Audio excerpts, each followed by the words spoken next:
Hello!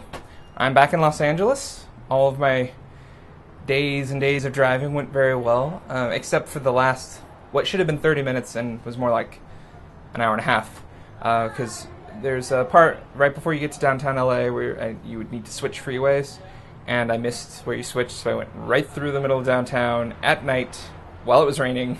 So it was pretty much gridlocked, and I did not make it over in time for the exit that I would need to get back on track.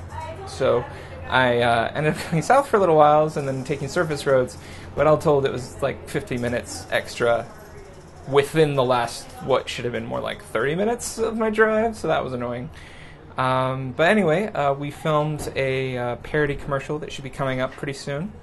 And we are going to be working on a few more projects over the next few days. Tomorrow we're meeting up for sort of meeting for JR's project, which is Kickstartering in February.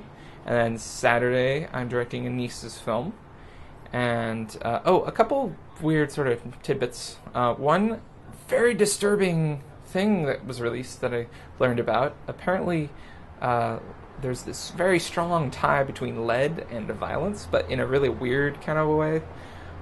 Basically, they found a correlation between when there's peak lead and peak violence in an area, and they've looked at enough different sort of timelines of the different countries and states and cities, and it's pretty much the same pattern. There's this curve that basically wherever there's the peak lead in the environment, and this is mostly like leaded gasoline seems to be the biggest thing, but also lead paint and lead siding and various things. But wherever there's that peak, you look 20 years in the future, and that's where the peak level of violent crime is. And it's strong enough that it looks like it's a major contributor. Because essentially, whoever's an infant when there's the peak lead, there's smaller body mass and stuff, so more of it affects them than it would affect an adult, and it basically eats away at their brain and makes it so that they have lower reasoning skills and decision-making skills and quicker tempers and stuff. I'm not an expert, but it looks fairly clear that there is this big thing, and it feels like a sci-fi movie. It feels like a Bond villain's plot. It's essentially a very subtle version of the rage virus. So that's scary, and I'm probably going to talk about it more on another video that's not going to be a vlog, that I'm going to talk about some of the different sort of sociological and political things that interest me and how they tie together, and my vision of the future. So that's going to happen at some point. But I don't know. I have a million projects that I'm attempting to do.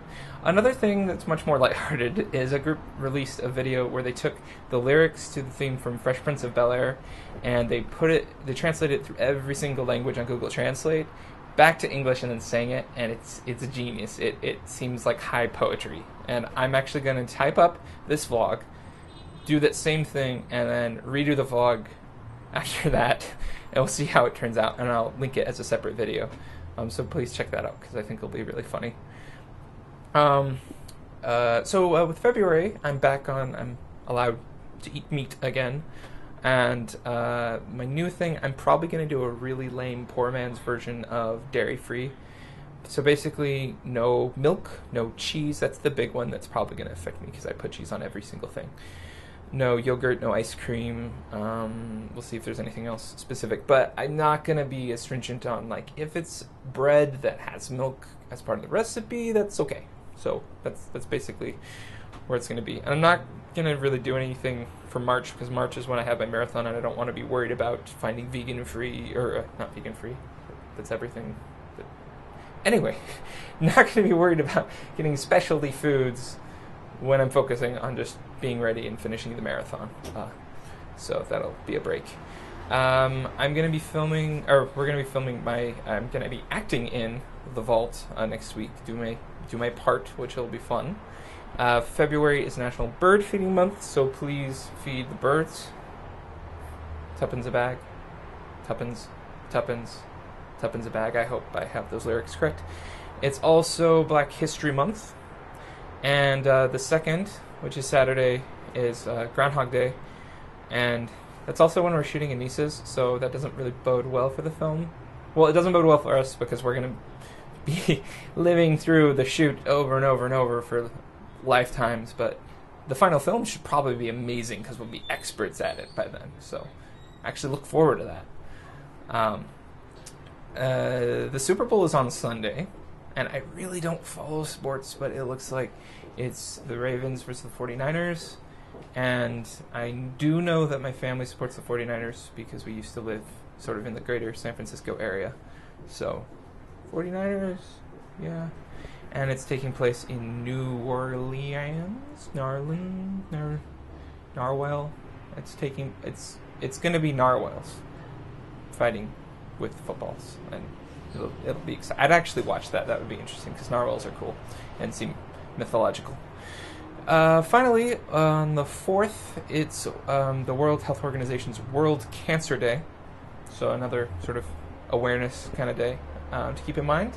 And now I'm going to go type this up and translate it and do this again. So please watch that video.